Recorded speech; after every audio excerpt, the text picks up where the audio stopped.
Check. Yo, what up? Welcome back to Evil Scuba Diver. Today, I wanted to talk about that 21 Savage album that just dropped. What Happened to the Streets by 21 Savage, released December 12th, 2025. It came out last night. This is pretty fresh. This is kind of a new thing. I don't want to just talk about albums at the end of a month. If something's really potent on my mind, I'll just kind of yap about it real quick up front for a couple minutes. That's kind of what I'm doing here. Like a lot of you, I got introduced to 21 Savage with Issa. It's the album, right? 2017, great times. That was when OG Fortnite came out. I was in middle school. Me and my friends were messing around watching Dr. Lupo streams underneath the tables in like our student resource periods in middle. It was a great time. And that's where 21 Savage really popped off, is because a lot of people in middle school especially were just completely buying this sort of cold, dark, graveyard traversing energy that 21 Savage was putting down on the table. And it worked good enough. And there's something to be said that like in middle school and high school, you are malleable. You're willing to be enchanted by things. You're willing to suspend disbelief and really feel that moment, feel that energy. You know, when Life of Pablo dropped, that was a tangible energy. It probably wasn't for my dad, but it was for me. And this album was kind of announced on a whim. I thought it was going to be kind of like one of those like surprise drops. Like if you're reading this too late, just hits you with energy, and you don't really know what to do with it. You're kind of left like, you know, awestruck by the bomb you just like experienced. But that's not what we get, unfortunately. I think there's a bigger tale within the 21 Savage discography that we can analyze here, and that is the Ned Flandersification of rap music. For most of the runtime of this new 21 Savage album, he's acting as a caricature of himself. It's still knife talk, it's still stick talk, it's still with my brothers, it's still with my gang, it's still doing all of this thing over and over and over again. And it's honestly, that lyrical theme is so potent throughout the album to such a like diminishing degree every time you hear it. It just makes you not believe him. At like halfway through the runtime, you just kind of stop believing. I'm not buying the image, and a part of that is from the production. Like I think this album would work if the production was scaled up, but this is really sad. Every song on this album sounds like a 21 Savage type beat, and it goes back to that Ned Flandersification I'm talking about. And if you don't know what I mean when I say that, I basically mean there's a character on The Simpsons. His name's Ned Flanders, and in the first season, he was kind of a complex character. Season 2, pretty complex, whatever. But when you get to the 20th season of The Simpsons, Ned Flanders effectively becomes a caricature of his most dopey, goofy moments. Same thing with Homer, right? Like Homer just becomes the donut-loving goof in season 20. Bart becomes the rapscallion in season 20, you know? Brian the dog, you know how he's gonna act in an episode. You know how Peter's gonna act in an episode. Like it comes to a point where you know certain characters off of their caricaturizations of certain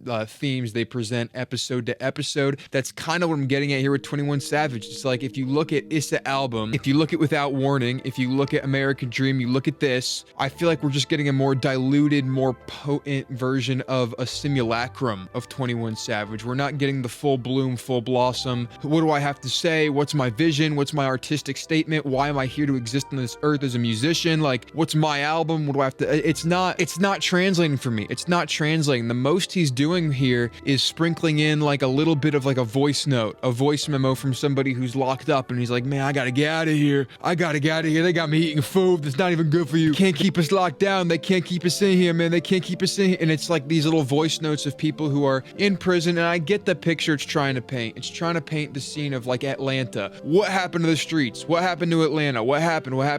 And you have all these like people who are involved in the Atlanta scene, probably doing crime, probably doing some heinous activities. They're coming in and sort of reinforcing the flow, the main theme of this project, and it's a good thing in practice, but in execution, man, it's nothing too interesting. We've seen voicemails be littered across album track lists for, I mean years now, and to more potent degrees, like Good Kid, Mad City, which is basically, it's a whole movie based off of these little voice note excursions in between the songs. Like it paints a cinematic experience. To Pimp a Butterfly as well, like Call Me on Shanique was found. It's not enough just to place this sort of like half-assed interlude in between every song to keep me engaged now. It has to have potency. It has to have weight. It has to have that intrinsic thing that art is supposed to give you that makes it feel bigger. It feels like a combination of all the momentum I've heard of the album before, and there's momentum rising, and we're going into a different area, and it's supposed to be sort of like a journey. And I'm not really getting a journey here. Maybe that's not what 21 Savage is trying to do. Maybe he is trying to make a straight back to basics banger album or whatever, but when it comes down to that route of making an album, I feel like this one it's pandering a lot. It's like giving people what they think think they want. And I guess what 21 Savage thinks his audience wants is like more filler pause bars. Like, oh, what the hell did you just say? I mean, there's literally a song on this album called Dog Shit, where the whole chorus between him and Glorilla is go, I'm having dog shit. I'm having dog shit. Almost like he's eating it. If you're trying to paint a different image for me, it's not really hitting when you're saying I'm having dog shit over and over again. It's the main draw of the song, right? I mean, if art is interpretive, I'm interpreting this song as you eating shit and you're bragging about it. Like, that's how it feels. Like, it doesn't come off like nonchalant aura awesomeness to me. 21 Savage is back. Oh my God, he's having dog shit. It doesn't come off like that. I know he's trying to, because at the start of the song, there's a little voicemail interlude again that basically says, like, you know, like, dog shit is money. Like, when I say dog shit, I'm talking about having bank, having guap, having cheddar. So I guess that's supposed to set up the song as like less of a humiliation ritual to listen to, but it really doesn't. Also, the line, she's a diva and a demon, she's so fine, I got her pregnant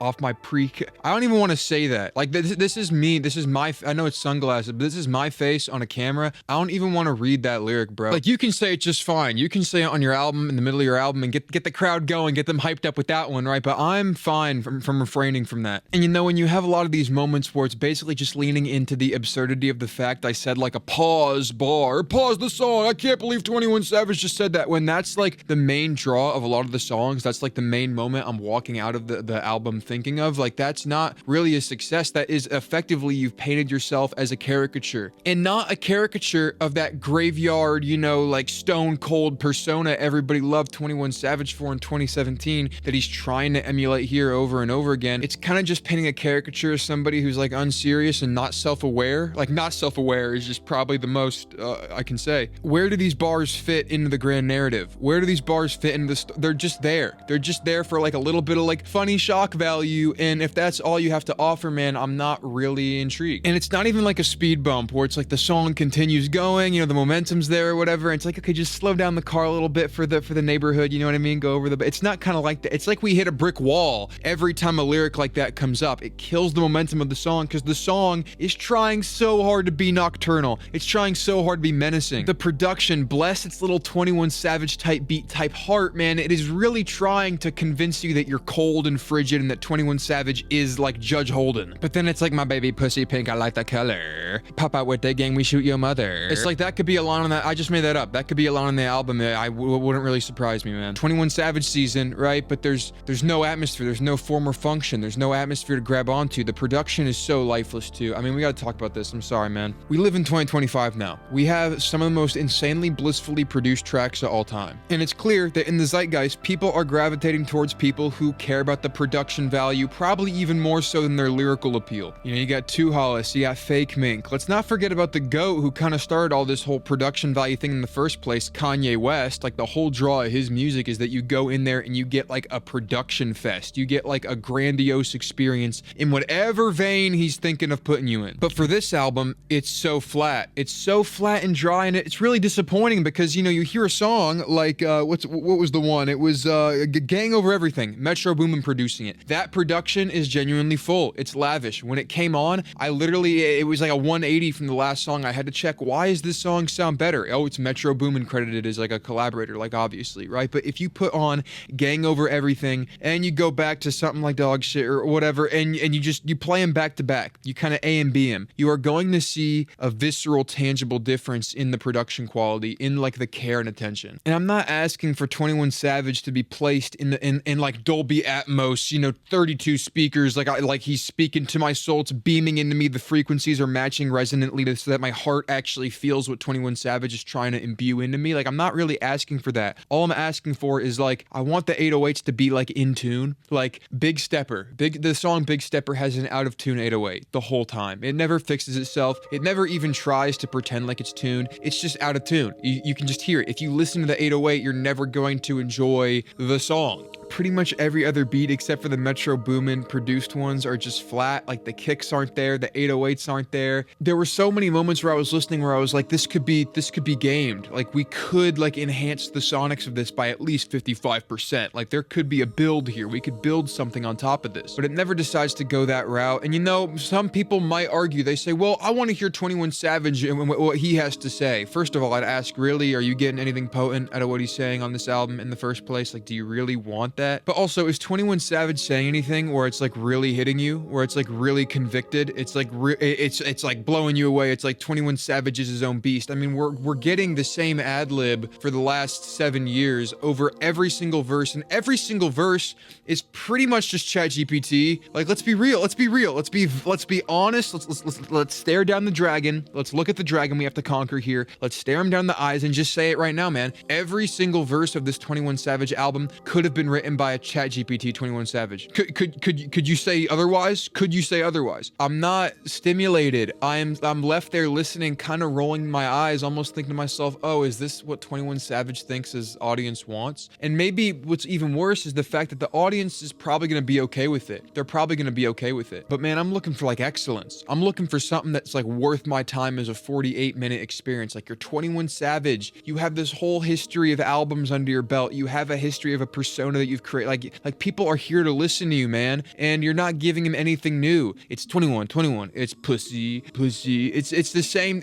After a while, man, I feel like I'm rewatching The Office over and over again. And that's not the vibe I want to get from somebody who's trying to hit me with like a nocturnal graveyard, like frolicking experience. Yeah. But let's stop being so negative. Let's stop being so negative after one more negative thing, which is the Drake song, the Drake feature on here. First of all, the beat is wacky as hell, which actually I kind of appreciate. I'll say that this is kind of a positive. I appreciate that the beat is low-key kind of ass because it's experimental in that way. It's like you could easily just call that avant-garde, and I would today. Maybe on a different day, I'd call it like ass and like, what the hell are they thinking? But today I'm feeling, you know what? I will take the silver linings where I can find them, man. This isn't the most avant-garde track on the album. And it's avant-garde because it sounds like some silly Roblox bullshit, but you know, I'll still take it. I'll take it. It's a number on the board. And I will give credit to 21 Savage and Drake. They could have went like the knife talk, like pop out route. You know, they could have gone Her Loss mode and really like dug in and like made like the #1 charting song for like December. If they wanted to, they could have gone down that route, but instead they chose to make some weird shit. That's kind of a positive. There's some more positives as well. I will say the album cover is very intrinsically like, oh shit, what are we doing here? That's Judge Holden, right? That's Blood Meridian. That's 21 Savage, you know, sort of reading up on his Cormac McCarthy there, which I think is very interesting. He's sort of taking influence from one of the most evil characters in the game, which is why this album kind of had me excited. It's like, okay, he's studying up on his, you know, archetypes of evil real quick. We might be getting a truly like insane album. I also think the Young Nudie feature was pretty sweet as well. And even though I keep talking about how like this album is like unconvicted and unconvincing, this is the one time where it works, because Young Nudie's feature on track 3, at first I had to get warm on it. I was like, what are we doing here? Why are you not trying? You have such a big section of the song. Why are you not trying?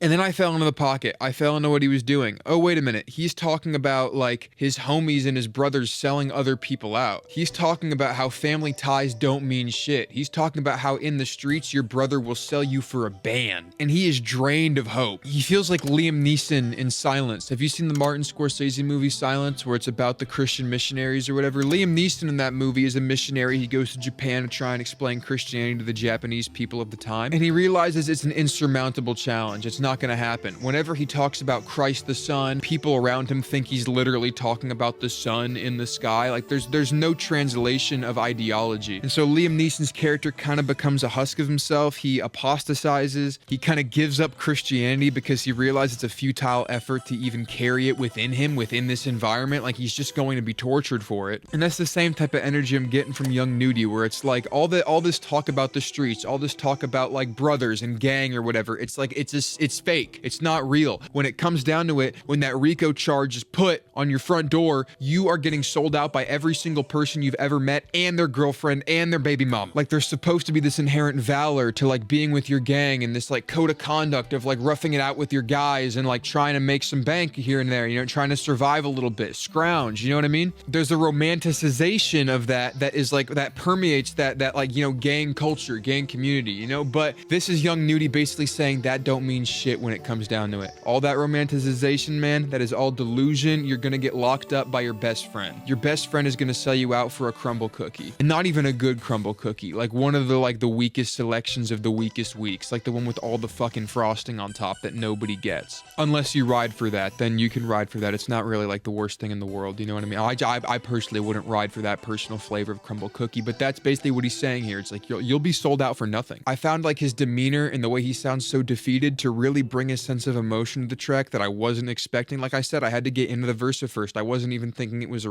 good inclusion, but it is a highlight. Also a highlight is Code of Honor. That song is actually a bit valiant, might I say. The production, the way the strings rise and stuff, I think that song stands on its own, is like the most complete without any like, you know, superior bells and whistles coming into play. Like there's no Drake feature to give it notoriety. There's no Metro Boomin credit to give it variety. It's not the intro, it's not the outro. There's no like momentous sense of like, this is the song, right? But it just clicks. Like all the pieces kind of do fit in place with this one. And it's simple. It's not like a gem in the rough. It's not like, you know, it's mind blowing or anything, but it's just like a really well put together song with kind of a valiant attitude that I do appreciate. And it needs to give some flowers on here. I've been kind of pissing all over the garden, but we got to water a little bit of these flowers. You know what I mean? We kind of have to like give credit where credit is due. Not everything is just mush. Not everything is just, you know, the oatmeal. Also, as I said earlier, Gang Over Everything, Metro Boomin production, Metro Boomin, 21 Savage combined, you kind of know what you're going to get. You're going to get some good shit, and that is what you get. Like, you can't really complain when you're listening to that song. And there's the outro track, which I'm leaving with positive feelings with because it's such an enigma of a creative choice. But I'm not sure if that's good or bad. I'm not sure how I had a good time with it just off of the novelty of the fact this song exists. Let me just break this down for you, bro. It's supposed to be the emotional moment, like the Hearthstone, the outro of the album. He's talking about like, I wish Takeoff got sick and didn't go to where he was that night where he got shot. I know he's saying like, I wish a young Dolph would have Uber Eats the cookies instead of going out and getting them, because you know, he died because he got shot because he was going out and ordering food and he got caught lacking, right? And there is a heart and soul and emotion in this. Like he's losing people around him that he's close to and that he respects, and he's like feeling this. And King Von's gone and Rich Homie Quan is on a shirt now, and he's sort of disillusioned by the fact that literally all these people he loves and respects within the industry are just like getting picked off seemingly one by one. He even goes to his family like, I miss my grandma, I miss my little brother, they shot my little brother. Like, this is like really potent emotional stuff, yet the song itself instrumentally is so backwards. I'm listening to the way the song opens up. Like, you get these kids singing I wish, I wish, I wish, and it's like a kids choir, and they're singing over this like bubblegum beat, and it's supposed to be a contrast. I feel like it's supposed to be like 21 Savage is like this dark looming like Grim Reaper character contrasted by like this vibrant cartoony, you know, instrumental, but it just makes the potency of what he's saying here and the emotional core of his stuff kind of fall flat, which is really unfortunate because I think this has the potential to be like the most like heartfelt song on the album. That is what it's going to be. It's what it could be. And but it has so many interesting decisions that kind of stop it from being its full potential, but in a way it makes it like a different beast entirely. It's like we got an alternate dimension version of the song we should have gotten. Jawan Harris being kind of the lead ringleader, for the reason I say that, it's because his chorus sounds like something that could be on a Justin Bieber record in the early 2010s, and it comes out of nowhere. It sounds like nothing on the rest of the album. It's commercial pop. It's commercial pop. You could hear it at Target if it didn't say the N-word in it. And I'm just sitting here like, what is this cluster bomb of buffoonery I'm here? There's so many different aesthetics. There's so many different vibes. You have that like bubblegum kids choir. You have 21 Savage like emotionally breaking down and being like emotionally like open with his audience in the last song of the record. You have Jawan Harris come on, who I thought was white at first. Like, he sounds like a white guy, and then he just drops the N-word in there. And it's like, okay, step back real quick. Hold up. What's going on here? Is this dude white? Is this dude black? Is he allowed to do that? Is he allowed to not? Do we not care if we're allowed to anymore? What the hell? Yeah. It's just like this dissonance. There's like a lot of dissonance within this really heartfelt song. And that's what's so intriguing about it to me. That's why I put it in like kind of the pros list, is because you won't really get a song like this ever. Like, this doesn't seem like something that 21 Savage would ever have made before. It doesn't seem like something that existed inside of him. I don't know why he decided to go the route with the kids choir and, you know, the giant big, you know, like pop chorus, or I don't know what made him decide to go this route, but I respect it. Like, in my heart of hearts, I do respect it. It's a jarring song. It's a very jarring song. I really don't even know how to perceive it. It's kind of more like a satire to me than it is a real song at some points, but like, you cannot deny the emotionality of what 21 Savage is saying. So that's why it's such a contradiction, right? I don't know. I think it ends the album in an interesting enough way. But overall, I wasn't getting a lot out of this thing. I think what this album showed me more than anything is that 21 Savage might be stuck. Like, he might be stuck in 21 Savage mode. Like, where does he go from here? Can he do this for another 8 years? I was 14 listening to Issa album. I'm 20 now. When I'm 27 is 21 pussy. Is that gonna hit the same way that it's not hitting right now that it used to hit back then? I don't think so. I think we need to have a pivotal change here. And I'm not the end all be. I'm not like 21 Savage's manager. I'm not like he should do this and that. But I'm seeing it from like a chessboard perspective. Like, what's his next move? I'm not sure, because this didn't blow me away. This didn't do anything different. This didn't do anything necessary. That's what I'm really getting out of this. It's like, this could have been a deluxe to American Dream. Yeah, yikes. Like, that's a real thing. I kind of just thought of that, and that's real. This could have been a deluxe. It could have been like a Lana situation where it's just like a separate album in the same pocket. Like, it's not saying anything. There's no evolution. It's more of just like trying to be 21 Savage for the audience as much as possible. And that's really frightening to an extent. I'm rooting for this guy. I'm never hating anybody. Like, all this stuff I'm saying, even if it's negative, positive, I'm not hating on this guy's downfall. I'm not hating on 21's. I want him to do something. I want him to bloom and blossom. I want him to showcase that he's like an artist who is here to change and metamorpho and do really cool stuff and give us a discography of like his perspective. But his perspective is not differing. And in fact, I think it's actually sort of cannibalizing itself in an Ouroboros type of fashion. I find that really disheartening, but that's what my thoughts on this album so far. So yeah, just want to sit down and talk about it for a bit. What are your thoughts? Leave them in the comments. Let me know if I'm tripping or not. Let me know if I'm just not part of the culture. I just don't understand. I just don't get the mojo, whatever. It's a completely valid criticism of me, low key. Like, you could put that in the comments. I couldn't dispute it. I probably just don't get it, but that's how I'm feeling. I cared enough to make a video about it. That's my thoughts. Hopefully you agree. Hopefully you don't. I don't know. Hopefully you're just yourself. Hopefully you're just out there enjoying yourself right now in this video. Maybe it did something cool entertainment wise. I don't know. I'm gonna stop recording because I'm yapping a lot. I don't know how to stop yapping. It's kind of an issue with me. Holy shit. I don't even. Oh, okay. Bye. I'll see you. Have a good one. Evil Scuba Diver out.